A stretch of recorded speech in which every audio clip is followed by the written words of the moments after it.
Washington, D.C., September 16, 2025. In a move that has once again thrown American media and politics into confrontation, US President Donald Trump announced plans to file a defamation and libel lawsuit against the New York Times. The amount, according to Trump, would total $15 billion, a staggering figure that, if pursued, could become one of the largest media lawsuits in modern American history.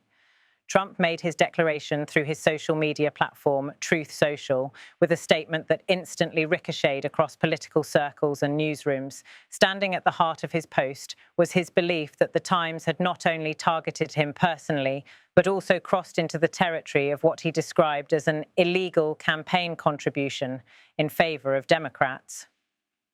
Trump wrote in his online post, "Today, I have the great honor of bringing a $15 billion defamation and libel lawsuit against the New York Times, one of the worst and most degenerate newspapers in the history of our country, becoming a virtual mouthpiece for the radical left Democrat Party."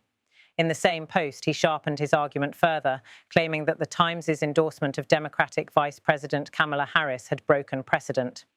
"I view it as the single largest illegal campaign contribution ever. Their endorsement of Kamala Harris was actually put dead center on the front page of the New York Times, something heretofore unheard of. The president argued that the paper had gone beyond journalism into the realm of political activism. For Trump, this wasn't just a critique of reporting standards, but an assertion that one of the most recognized newspapers in the world had aligned itself as an arm of his political opponents. This is not Trump's first confrontation with powerful media outlets. Earlier in July 2025, he filed another lawsuit, also multi-billion in scale, targeting Rupert Murdoch and the Wall Street Journal. That case, like this one, stemmed from reporting related to the late financier and convicted sex offender Jeffrey Epstein. The Journal had reported on a letter Trump allegedly wrote to Epstein for his birthday in 2003, something the president strongly denies. The Times recently echoed those allegations in its own reporting, further fueling Trump's ire. While both outlets defended their coverage, Trump has repeatedly branded them as part of what he calls the fake news media.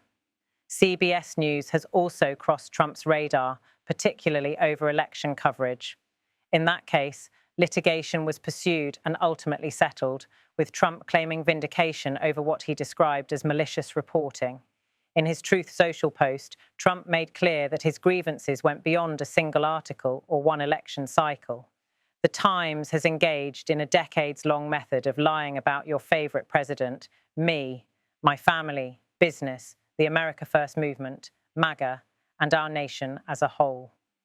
He pointed to previous litigation against major media networks as examples of how he intends to hold outlets accountable. "I am proud to hold this once respected rag responsible, as we are doing with the fake news networks, such as our successful litigation against George Slopadopoulos, ABC chain Disney, and 60 Minutes CBS Paramount, who knew that they were falsely smearing me through a highly sophisticated system of document and visual alteration, which was, in effect, a malicious form of defamation, and thus settled for record amounts." Trump further accused the Times of fostering a long-term intent and pattern of abuse, one that he insisted was both unacceptable and illegal. His message closed with a promise of decisive action. "The New York Times has been allowed to freely lie, smear, and defame me for far too long, and that stops now. The suit is being brought in the great state of Florida. Thank you for your attention to this matter. Make America great again." At the time of Trump's announcement, the New York Times declined to immediately comment. Journalists close to the publication noted that the paper has historically defended its reporting vigorously and is likely to stand by its work, especially when the subject concerns matters of public interest involving a sitting president. The lawsuit, if filed, will test the boundaries of First Amendment protections and the definition of defamation in the United States. Legal analysts say that public figures, particularly sitting presidents, face an uphill battle in proving defamation, given Supreme Court precedents requiring proof of actual malice.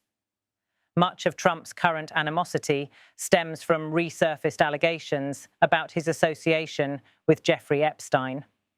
Both the Times and the Wall Street Journal reported on a supposed birthday letter from Trump to Epstein in 2003. Trump has strongly denied authorship, branding the reports as part of a smear campaign. The timing is particularly sensitive.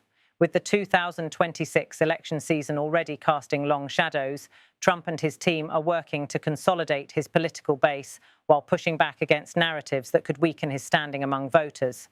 By framing his lawsuits not only as personal defences, but also as battles against a so-called radical left media machine, Trump positions himself once again as the outsider fighting entrenched power. While the lawsuit is ostensibly about libel, many political observers see it as part of a broader strategy. Trump's decision to frame his action as a defense of his movement, and by extension of America itself, reflects the populist themes that have defined his career.